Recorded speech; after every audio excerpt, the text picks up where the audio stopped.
aqui estamos, graças a Deus, para agradecer ao Senhor por essa oportunidade.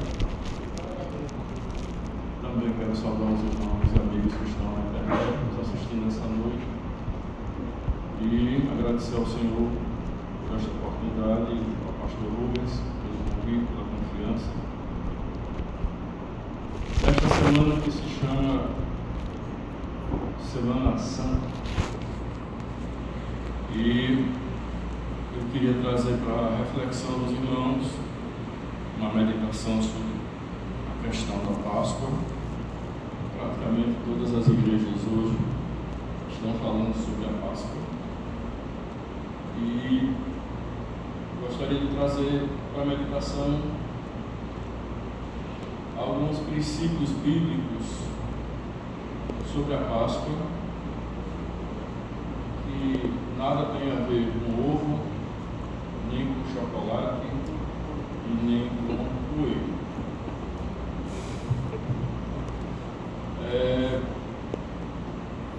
Desde o início da pregação do Evangelho,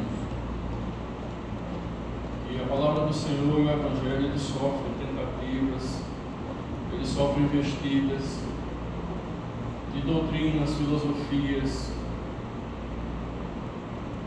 E nos últimos tempos, que são esses que nós estamos vivendo, tem uma doutrina muito terrível, muito pior, chamada doutrina de demônios. Mas isso não é novidade, isso já vem de muitos anos, desde quando o Evangelho começou a ser pregado. Já começaram os problemas, as distorções. Na verdade, essa questão da distorção, ela vem desde o Éden, quando Deus deu uma ordem para Adão e outra para Eva, e disse o que era para fazer e o que não era para fazer. E ali Satanás já começou a distorcer as coisas, e a colocar palavras onde não tinha palavras, e a alterar sentidos. Então o Evangelho, ele passa por isso, ele vive nesse combate diuturnamente já há muitos anos. E a questão da Páscoa também entrou nesse rolo, de maneira que hoje algo que Deus preparou desde o Êxodo para o seu povo, que envolveria a morte de Cristo, e repercutiria hoje na nova aliança em meio aos gentios, que somos nós. Segundo Paulo, nós éramos gentios na carne, depois nós só deixamos de ser gentios e passamos a ser filhos de Deus por adoção. Mas ao longo da história, a corrupção do povo de Deus, e ao invés de influenciar as civilizações, as cidades e os povos por onde passava, deveria ser assim. Acontecia justamente o contrário. O hebreu, de origem ao povo judeu e a Israel, povo chamado, separado, qualificado e habilitado por Deus para levar a sua palavra para o planeta, povo que deveria influenciar, povo que deveria ser exemplo. Não, por algum motivo que eu sei, nós sabemos, entre eles a carne, passou a receber influência das civilizações pagãs. Olha, irmãos, se tem uma coisa que o Senhor Jesus já falava nos 4 evangelhos, o pastor Eliseu também já falou aqui, en passant, como se diz de direito, de passagem, a questão dos costumes e tradições. O Senhor Jesus disse certa vez: vós invalidais as Escrituras por causa dos costumes. Costume é um negócio terrível.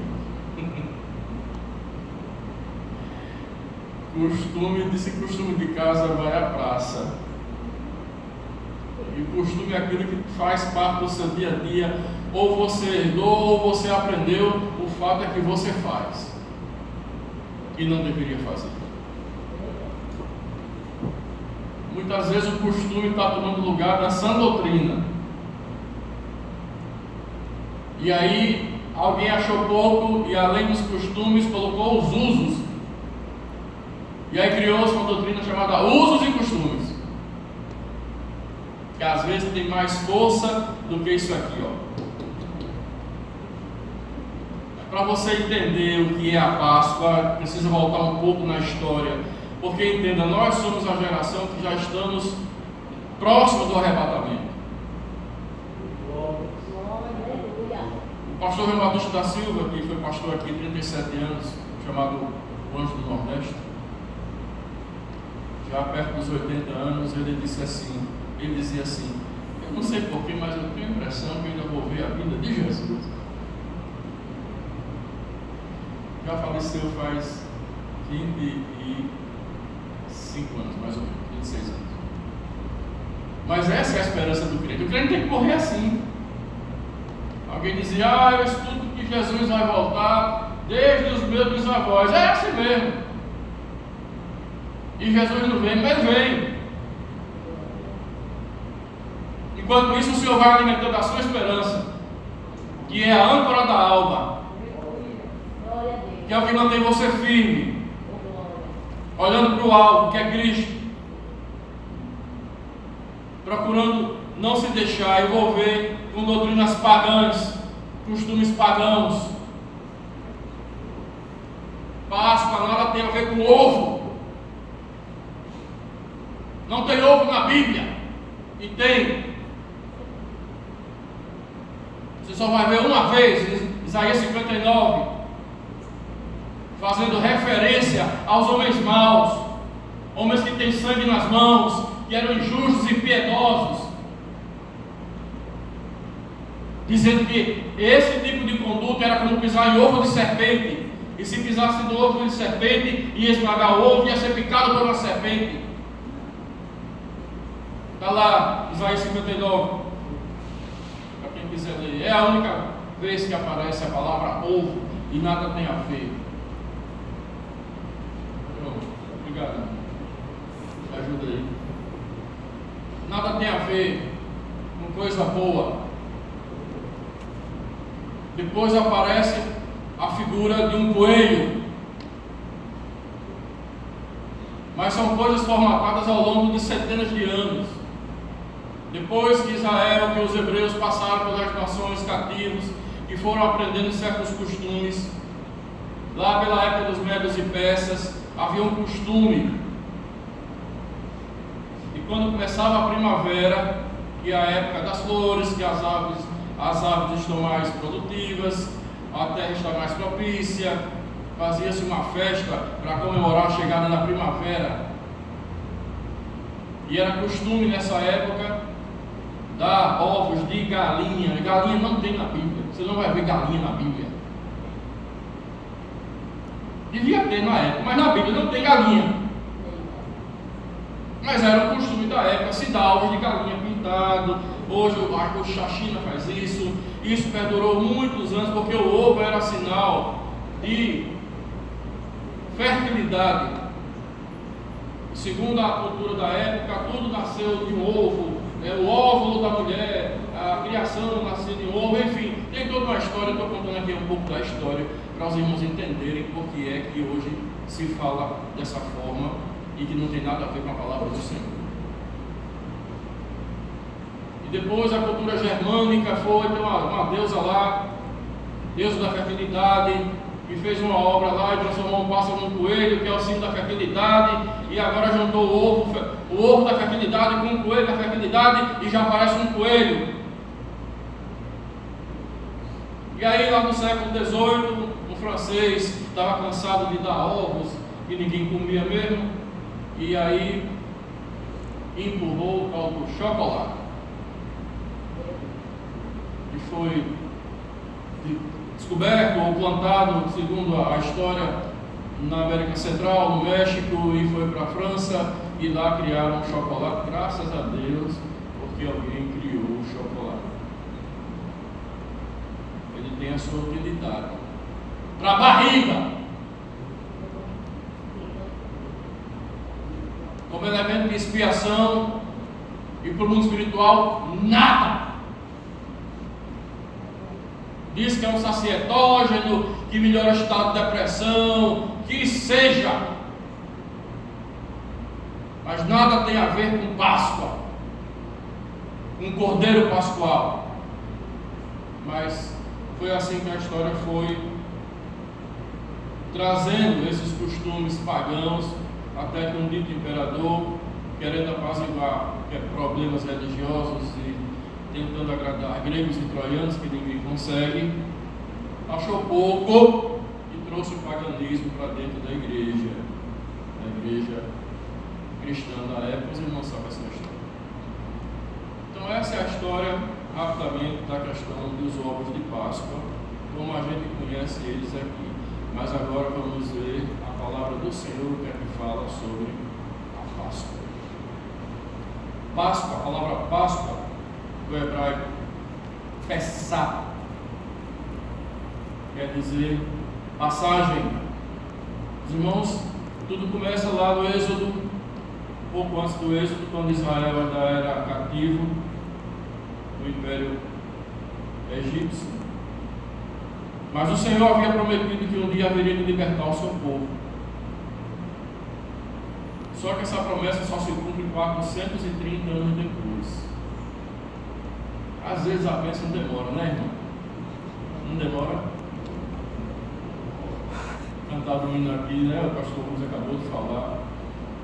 Tem tribulações, tem provas que você parece que não tem fim. Mas vai ter um fim. Mas tem fim.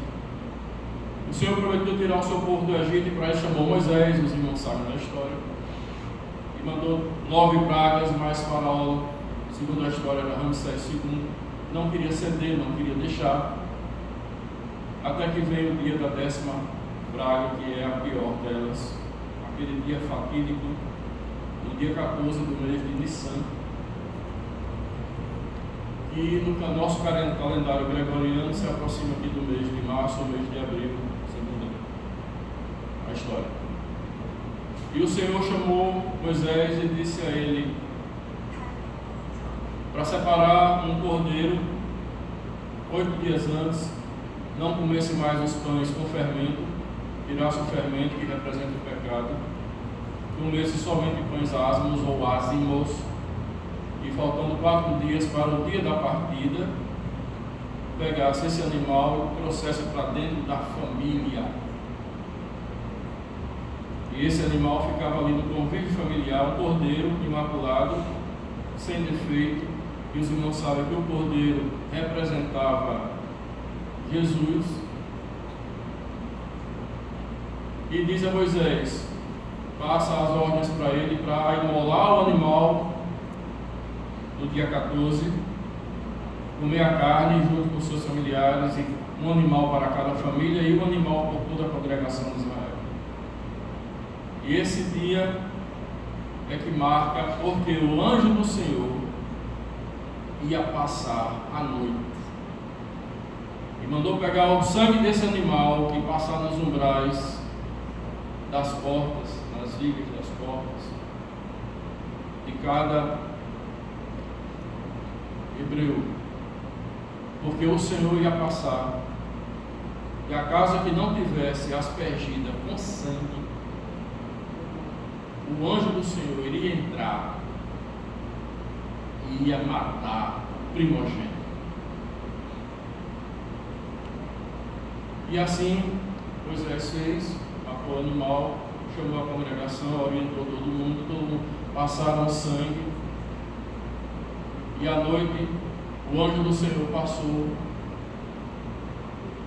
e foi aquele desespero no Egito, inclusive na casa de Faraó.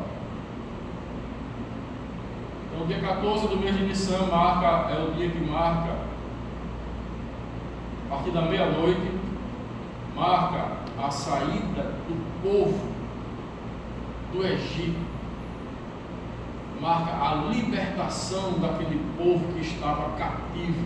Anote isso, Páscoa tem a ver com libertação, tem a ver com passagem. O anjo vai passar e vai dar um jeito aqui. E a partir desse dia, o povo começou uma marcha de 40 anos em direção à terra prometida. Essa é a origem do termo Páscoa.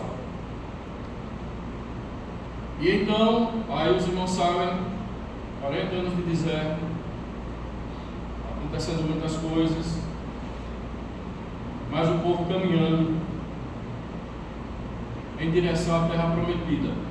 E a palavra do Senhor diz, amados, que todas as coisas que compunham a velha aliança, o tabernáculo, o comprimento do tabernáculo, a largura do tabernáculo, o tamanho do átrio, os utensílios que estavam no santo lugar, a mesa da propiciação, o candelabro de 7 taças, o altar de incenso, a cortina que separava o santo lugar do santo dos santos, onde estava a arca da aliança coberta com querubins, onde dentro da arca estava a vara de Arão, as tábuas da lei, o maná que caiu do céu,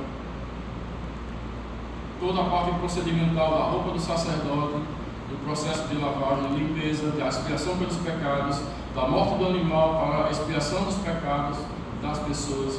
Tudo isso era uma sombra e uma simbologia do tabernáculo celeste. Vai entendendo para você entender o que é que Jesus veio fazer aqui. Então, abra, para quem gosta de acompanhar, vamos ficar aqui só em palavras, Êxodo 12, 3 a 6. Abra sua Bíblia, coloque aí, Êxodo 12, 3 a 6. E diz assim: Deus falando para Moisés: Falai a toda a congregação de Israel, dizendo: No dia 10 deste mês, que cada homem preparasse um cordeiro para cada família e um cordeiro para cada casa. Próximo. Entretanto, se a família for pequena para consumir um cordeiro, então se juntará com o vizinho mais próximo de sua casa, conforme o número de pessoas. O cordeiro será escolhido na proporção do que cada um puder comer. O cordeiro será macho, sem defeito e do ano. Vós o escolhereis entre os cordeiros ou entre os cabritos. E guardareis até o dia 14 deste mês, que é o mês de Nissan, e toda a Assembleia da Congregação de Israel o degolará à tarde. Lembre, o cordeiro tinha que ser morto à tarde. Mas a libertação e a saída do Egito só se deu à noite. Eles amanheceram dia 15 já em marcha.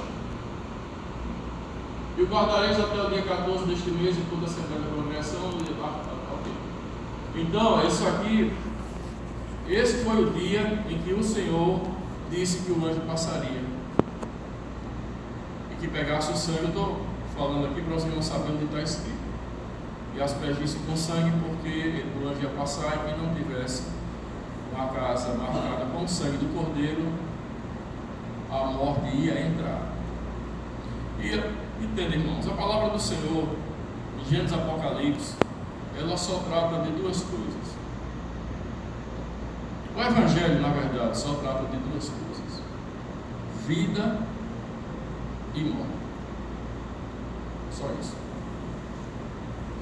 A morte entrou no mundo por um homem, como diz lá em Romanos 5, se não me engano, que foi o primeiro Adão, e assim como a morte entrou no mundo por um homem, também por um homem a morte deveria sair, no caso de Cristo. E diz que o primeiro Adão é animal da terra, mas o segundo Adão é do céu, que é Jesus.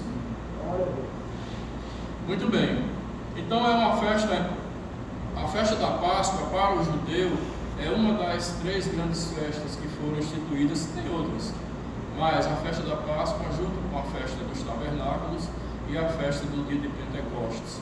O dia de Pentecostes começa 50 dias após a festa da Páscoa. Tem a ver com também chamada de festa da colheita, festa da cega, mas recebeu esse nome Pentecostes já ali por 300 anos antes de Cristo, dado pelos gregos, mas era conhecido como festa da colheita. Tinha a ver com agricultura, com subsistência, as festas da época. E a festa do tabernáculo era uma festa memorial, também chamada de festa das tendas. Era chamado por isso em memória ao povo do Egito que habitou em tendas no deserto. Mas ao longo da história, a festa dos tabernáculos foi deixando de lado, e hoje basicamente as duas grandes festas são a festa da Páscoa e a festa Páscoa, esqueci, Pentecostes. E aí veio o Pentecostes de Atos 2, que é outra história. Entenderam mais ou menos o que é? Não tem nada a ver com ovo, chocolate e coelho. Envolvia a morte de um animal, simbolizando Cristo. Páscoa, ela tem os dois elementos principais da Páscoa são o sangue e a carne. Grave isso.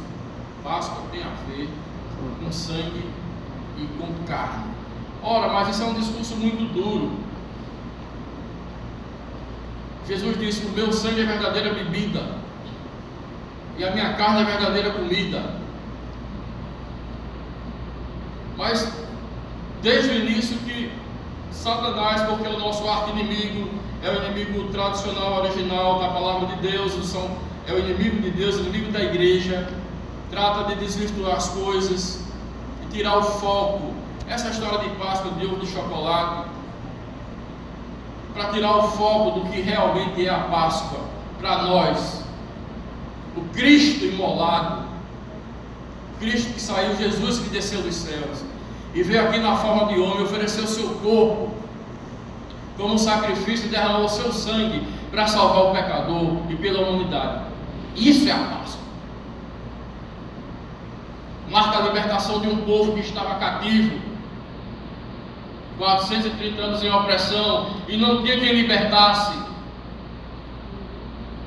apontando para Jesus, que é o nosso libertador, aquele que nos transportou do reino das trevas para o reino do Filho do seu amor, aquele que enxertou os ramos do natural zambujeiro na videira verdadeira de Romanos 11:11 e pegou. O primeiro caso, acho que a Embrapa nem sabe disso. Hoje se fala em enxerto, enxertia, quando você pega o galho de uma planta, de uma árvore frutífera, cola na outra e dá certo. A palavra diz que nós éramos do natural zambujeiro, mas o Senhor, pelo seu sangue, pela sua morte, nos enxertou na videira verdadeira, que é Jesus, e nós demos frutos e estamos aqui hoje por causa disso. Isso é Páscoa. Para nós, os cristãos, a nossa Páscoa é o Cordeiro Pascual. Então, da mesma forma que o animal, o Cordeiro, do Velho Testamento, ele era morto aos pés do altar, amarrado aos pés do altar, e o seu sangue era ali derramado, ali ele era imolado. Jesus também, como Cordeiro Pascual, tem que ser morto fora do altar, no monte do Gólgota. Agora, preste atenção, interessante algo, lá em Amós 7, diz que o Senhor tem na sua mão uma cana de medir, na sua mão ele tem o prumo. Os irmãos sabem o que é um prumo? Já viram um pedreiro trabalhando? O pedreiro trabalha basicamente com dois instrumentos para fazer uma construção: é o prumo e o nível. Um alinha verticalmente e o outro alinha horizontalmente. Não é familiar não? O prumo e o nível. O prumo e o nível é a cruz de Cristo. Representa a cruz de Cristo. A cruz cravada na terra quer dizer que Jesus é Senhor da terra. Ela aponta para o céu e diz que Jesus é Senhor do céu. aponta para a esquerda e diz que Ele é Senhor do Oriente e é o Senhor do Ocidente. Jesus no meio da cruz quer dizer que Ele é o ponto central. Ele é o centro da perfeição. Ele é o centro da justiça, do nível e do prumo. Diz a palavra aqui do Senhor que Deus fez convergir em Cristo todas as coisas. Que Jesus é a plenitude daquele que preenche tudo em todos. Ele é a sua suficiência. Isso era motivo suficiente para ninguém ter mais depressão. Saber que você foi transportado do reino das trevas, que foi liberto do mundo do pecado, que a morte não reina mais sobre você. Por Romanos 6. Esse é o nosso Jesus, é o nosso Cordeiro Pascual. Nada tem a ver com chocolate, pelo contrário. O Evangelho, amados, o Evangelho, ele é duro. O Evangelho é difícil. Envolve a morte do Filho de Deus, envolve renúncia. Ser crente é muito fácil. Tem que ler a Bíblia então. Porque eu não vejo facilidade em nenhum homem e nenhuma mulher que serve ao Senhor, que serve ao Senhor. O Evangelho requer a sua renúncia. Ora, se o Senhor tomou cálices terríveis para trazer a nós a vida eterna, eu pergunto, Jesus foi humilhado, sim ou não? Jesus foi abandonado, Ele foi traído, Ele foi ridicularizado, Ele foi açoitado. Por isso que Ele chega na cruz e diz assim: Pai, se for possível, passe de mim esse cálice. Mas não era possível. Você quer servir Jesus? Quer? Vai tomar cálice também. Quer exalar o bom perfume de Cristo? Todo mundo quer. Quer? Vai tomar os cálices também. Vai tomar o cálice do abandono. Só um pouquinho. 2 dedinhos só.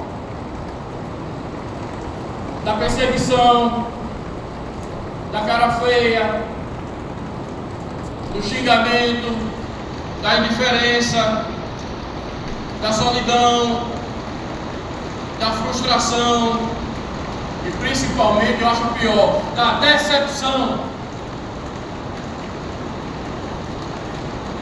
Quem não passou, fique triste não, vai passar. Faz parte do treinamento. Quer sair por aí dizendo que é servo de Jesus? Vai ter que tomar os casos que ele tomou também. O pastor Arnaldo falou aqui na escola dominical no ano passado. Quer ser crente, quer servir ao Senhor, tem que ter sofrimento. Não é sofrimento para salvação, não. É sofrimento para mortificar a sua carne, para que o Senhor possa reinar em você e fazer a vontade dele em você, para você não ser um fujão como eu. Um eterno fujão. Mas estou aqui. E não adianta. Porque na mão do Senhor tem uma vara. Você sabe para que é a vara, né? Pá! Na mão tem uma vara. A vara para correção é o juízo. E na outra tem um cajado com um gancho. Chegue, Clay. Como é que você está? Eu volto, tem que vir para cá. E o Senhor faz isso conosco, por amor, para que nós não nos percamos. Mas além, fora isso, eu quero trazer à memória dos irmãos alguns aspectos sobre a morte do Senhor. Os irmãos sabem que Jesus foi crucificado na sexta-feira, dia 14 do mês de Nissan, exatamente como estava escrito lá no Êxodo. Jesus morre na sexta-feira, ali pelas 3 horas da tarde, e ressuscita no domingo. E a gente sabe que ele passou esse período na tumba. É isso? E que ao terceiro dia ressuscitou. Mas os irmãos sabem, eu ouvi umas coisas quando eu era mais novo na igreja, que diz assim, que crente não passeia, crente trabalha. Já ouviram isso? Crente não passeia, crente trabalha. Crente tira férias também, que o pastor tirou, mas mesmo nas férias teve também que trabalhar e fazer. Não adianta. Quem é mensageiro de Jesus é mensageiro 24 horas por dia. Então Jesus tinha uma missão, irmãos, em vir aqui, em deixar o trono de glória, e vir aqui assumir a forma de homem para se ofertar-se a si mesmo como cordeiro imaculado, para fazer um sacrifício celestial superior, para uma aliança superior, como diz lá em Hebreus, a gente vai ler também, já. Então, abra ainda no Êxodo, no 12, 31 e 32, por gentileza. Aí nas trevas da noite cobriu o Egito, quando o faraó mandou chamar às pressas Moisés e Arão, e determinou-lhes: levantai-vos e saí imediatamente do meio do meu povo e de minhas terras, vós e todo mundo, saiam daqui, pelo amor de Deus, vão embora.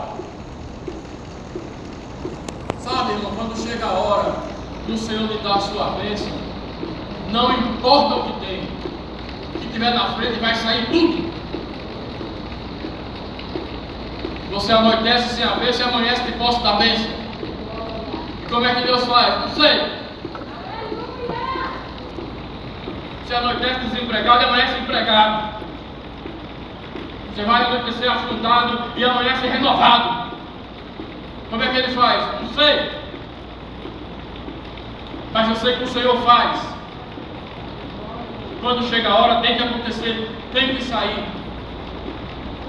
Vós e todos os filhos de Israel, ide, portanto, vá servir ao seu Deus, como tendes insistido.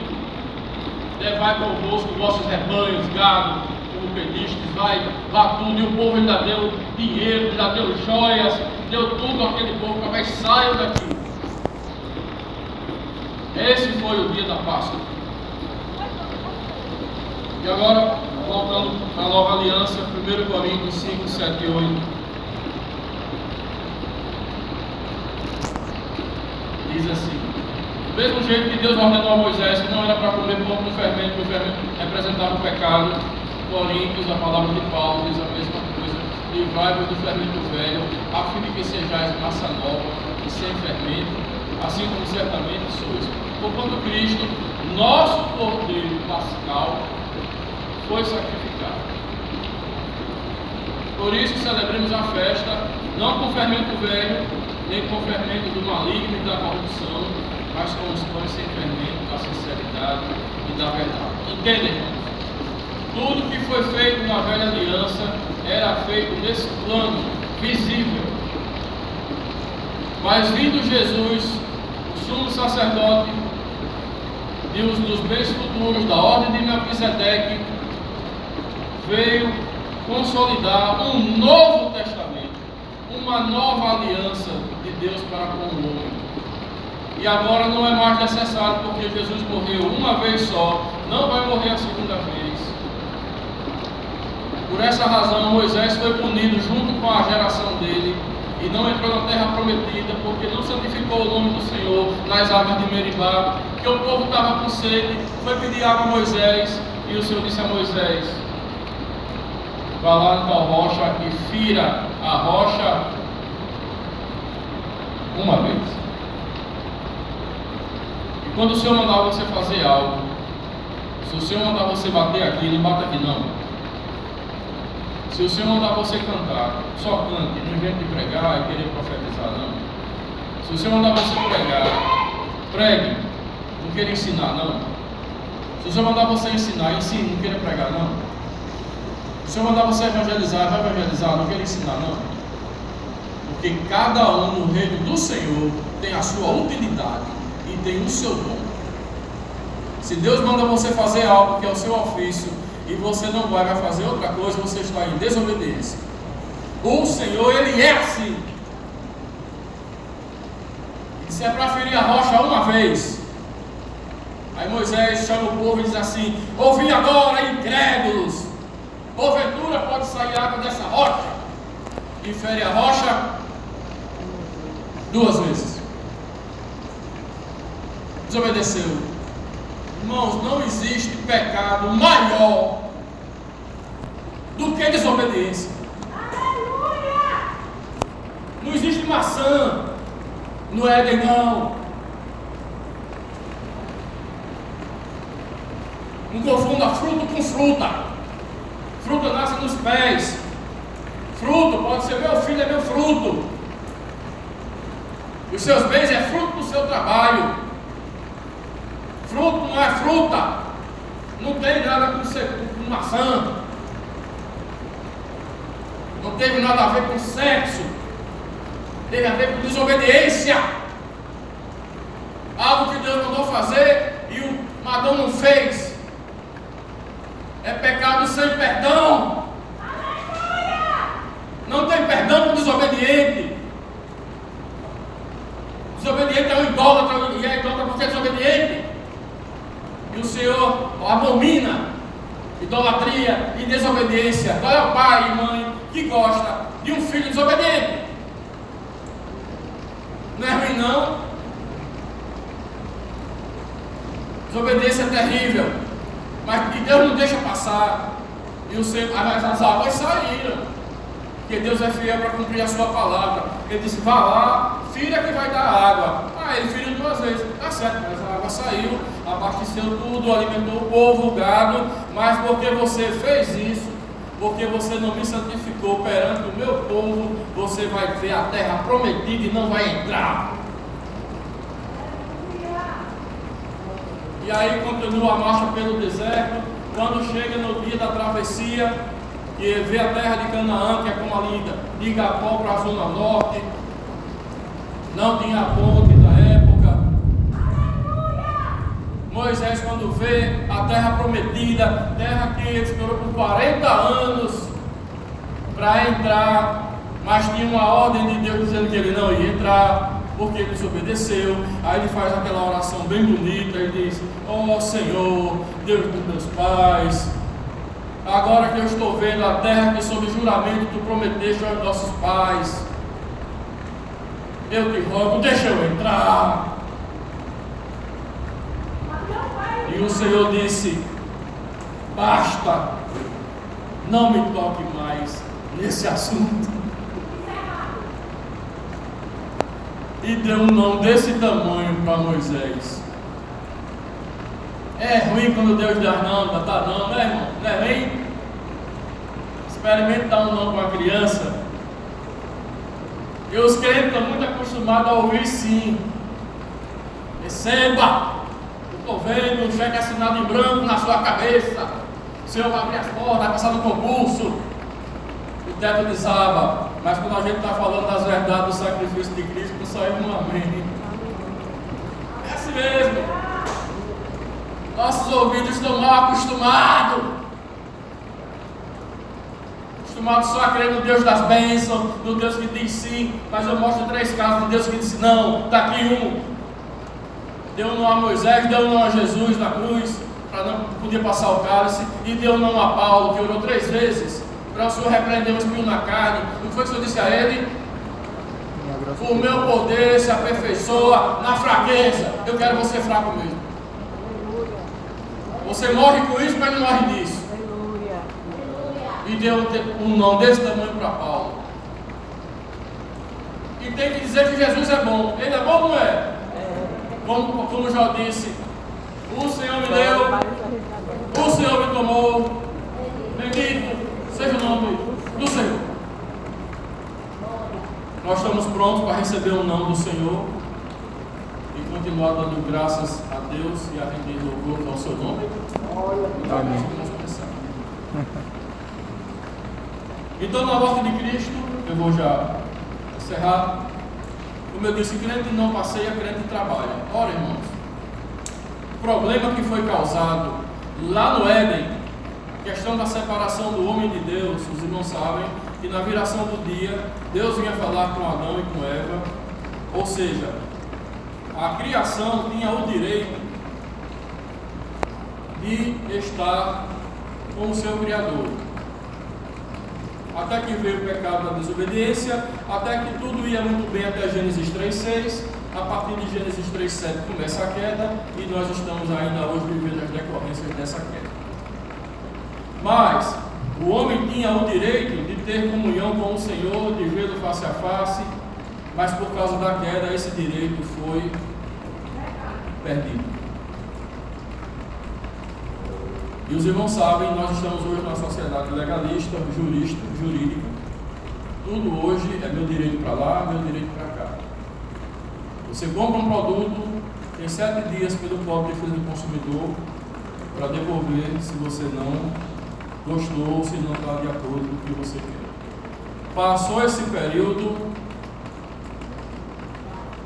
perdeu o direito. Então, quando se perde o direito, não se reaver mais. O homem perdeu o direito de ter comunhão com Deus, mas o Senhor lançou os fundamentos do plano da salvação para reatar essa comunhão e reatar esse direito que nós temos hoje. Mas durante 2.000 anos o homem não teve esse direito mais de conviver com o Senhor. Mas hoje, pelo Espírito Santo de Deus em nossas vidas, que é um resultado, é um fruto também da morte de Cristo, hoje nós temos o direito de termos comunhão com o Senhor. E é um privilégio poder receber em nós, cada um de nós que está aqui, receber o Espírito Santo de Deus dentro de si, que é o que faz você ficar em contato com Ele e receber suas bênçãos, as glórias do Senhor, ser participante das glórias futuras lá de Hebreus 6, provar o bom dom celestial, que é o que nós estamos fazendo aqui. E esse é o nosso Cordeiro Pascual. Foi para isso que ele morreu.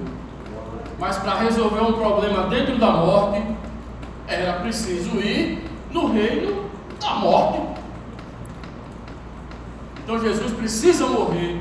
Uma vez eu vi um pastor pregando dizendo, não é verdade, ele disse: irmãos, não tenha pena de Jesus, porque às vezes a gente se compadece com o sacrifício, porque ele sofreu muito, mas olha, entenda uma coisa, nem Deus teve pena.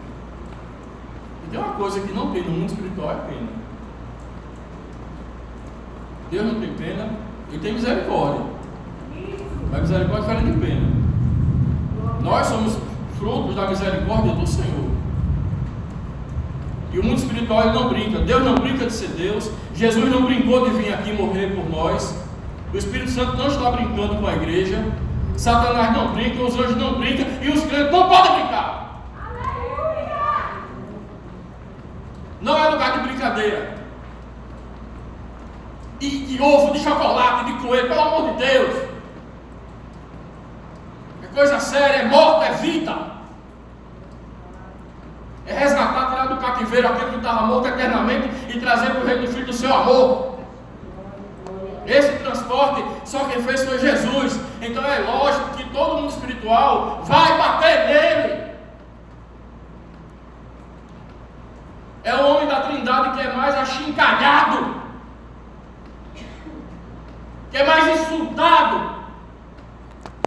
No carnaval os irmãos veem os impropérios que dizem com o Senhor, porque ele é a figura central do mundo espiritual hoje. Tudo foi feito por ele, e sem ele nada do que foi feito se fez. É o Cordeiro que é digno de toda a honra e toda a glória. Nós estamos aqui por causa da misericórdia dele, por causa do sacrifício dele. Ele é o bispo e consultor das nossas almas. É o homem que entende de alma, que entende de tristeza, que entende de depressão. Quer confessar pecado? Confesse para ele. Confesse para o pastor Eliseu não. Confesse para o padre não. Para confessar para Jesus, não tem vergonha não. Para confessar seus podres. Só bicha disse que o Senhor conhece o meu deitar e o meu levantar, conhece os seus pensamentos.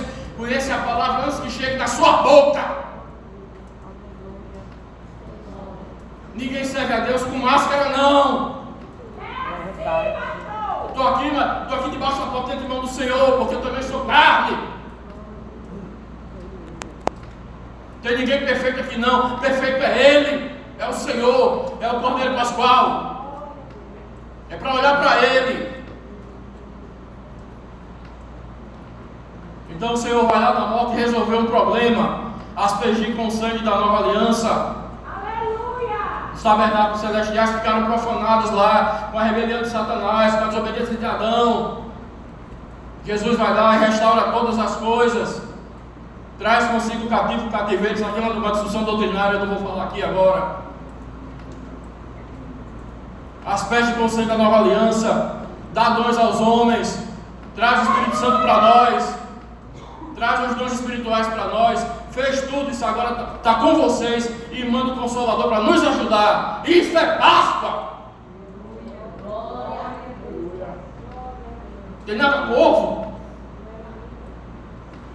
Esse é o Cordeiro Pascual. Ora, se a Páscoa é carne e sangue, era para ter uma ceia aqui hoje. As igrejas evangélicas era para fazer uma ceia no dia da Páscoa. Não é para celebrar? Celebrar a morte do Cordeiro, lá no 1 Coríntios 11, tudo bem, primeira segunda-feira de cada mês, primeiro domingo, não importa, é apenas um comentário. Também não há problema nenhum em adotar outro dia, apenas é só um comentário. E aí, para encerrar, eu queria cantar um hino. Cadê a irmã Bíblia? Quer cantar um hino aqui comigo? Vou cantar um hino. O pastor Júnior pegou aqui quarta-feira, disse que ia cantar, mas graças a Deus não cantou.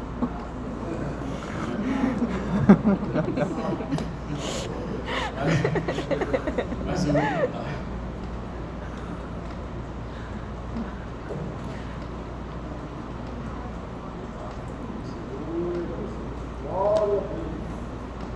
Vou cantar um hino que os irmãos conhecem.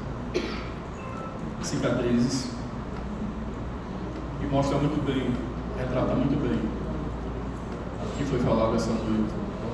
No hino da minha mocidade, nós cantávamos no ciclo de oração, e que os irmãos cantem conosco, como disse o maestro Beckman, a igreja canta também conosco. Cicatrizes.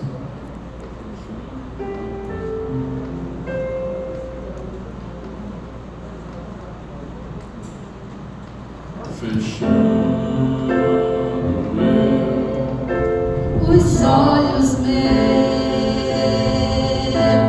eu posso ver Jesus na cruz.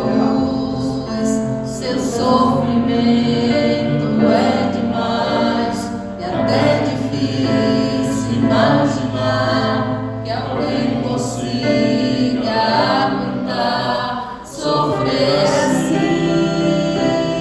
Prego nas mãos, prego nos pés, Jesus está sofrendo e sabe doer, que tudo isso é por mim. Eu não me controlo, como